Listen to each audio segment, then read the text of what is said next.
Periodicamente, a humanidade é surpreendida com acontecimentos que causam a morte de muitas pessoas.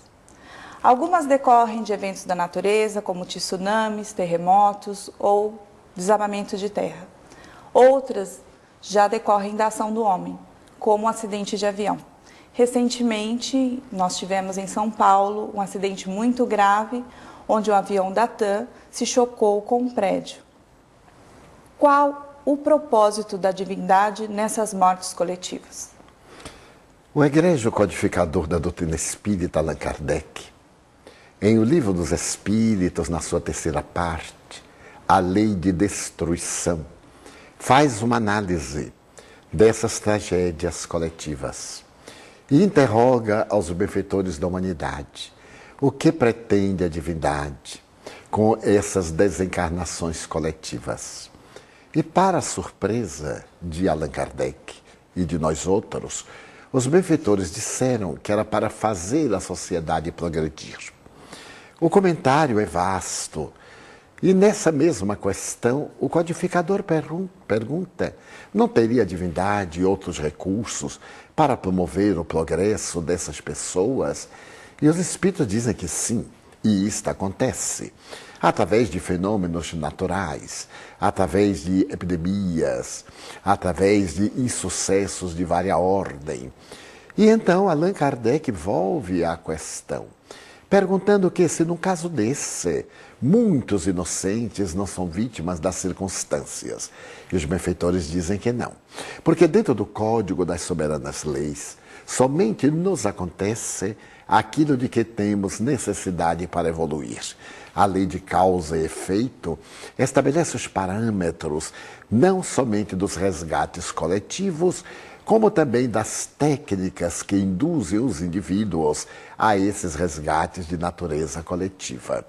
Observamos, por exemplo, que nos acidentes aéreos, pessoas chegam no momento e resolvem mudar, fazem um esforço tremendo outros para poder ser incluídos naquele voo e, como resultado, padecem dessas consequências que estão dentro da sua programação evolutiva. Daí é sempre providencial quando acontece algo tão lamentável e doloroso. Doloroso para nós, para aqueles familiares que ficam embrulhados nos mantos sombrios da saudade e talvez também para alguns desencarnados, porque surpreendidos de maneira inesperada, experimentam um grande choque, o despertar no além. Mas tudo isso está dentro dos códigos da soberana justiça. Edivaldo, nós aprendemos que para a espiritualidade superior não existe improviso. E como é o atendimento, como é o preparativo dessa espiritualidade superior no caso desses eventos anteriormente e também depois que ocorre, tanto para os desencarnados como para os que ficam, os parentes? Poderia parecer que os benfeitores programem a desencarnação coletiva. Não é exatamente assim. Quando as circunstâncias mesológicas favorecem o acidente, os benfeitores têm conhecimento anterior. Vamos imaginar uma falha em qualquer um dos equipamentos, a possibilidade da falha humana, as circunstâncias climatéricas, as circunstâncias geológicas, como terremotos, maremotos, erupções vulcânicas, tsunamis. E então uma lei de afinidade atrai os indivíduos àquele encontro que seja o do retorno ao passado para a libertação coletiva. Ficou célebre no Brasil e no mundo o incêndio do circo em Niterói, quando crianças aos milhares perderam a vida biológica e centenas de pais ficaram em grande desespero. Em uma página de incomparável beleza, o espírito Irmão X, pseudônimo de Humberto de Campos, através da mediunidade do venerando apóstolo Francisco Cândido Xavier, narra o que teria sido a causa ancestral no tempo do cristianismo primitivo. Então a lei demorou aproximadamente 19, quase 20 séculos. para reunir os espíritos delituosos e num acontecimento fortuito, o toldo do circo foi levado às chamas e com um alto poder de combustão caiu sobre aquela multidão que foi devorada pelas chamas.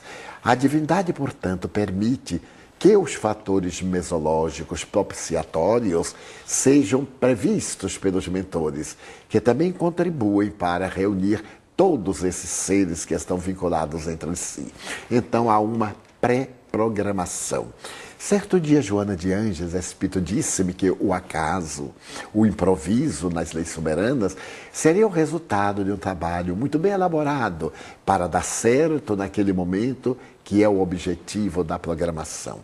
Mas esses espíritos, por outro lado, os que desencarnam, são recebidos pelos seus familiares, por outras entidades amorosas. Consideremos espetáculos do circo romano, nos períodos do cristianismo primitivo, quando as feras dilaceravam as carnes e o espírito se libertavam, hosanas estavam cantando no ar. Outros mártires recebiam-nos e os levavam a regiões felizes. Na grande dor, na grande tragédia, existe a misericórdia de Deus compensando esses que resgatam e que agora se tornam perfeitamente em sintonia com as leis.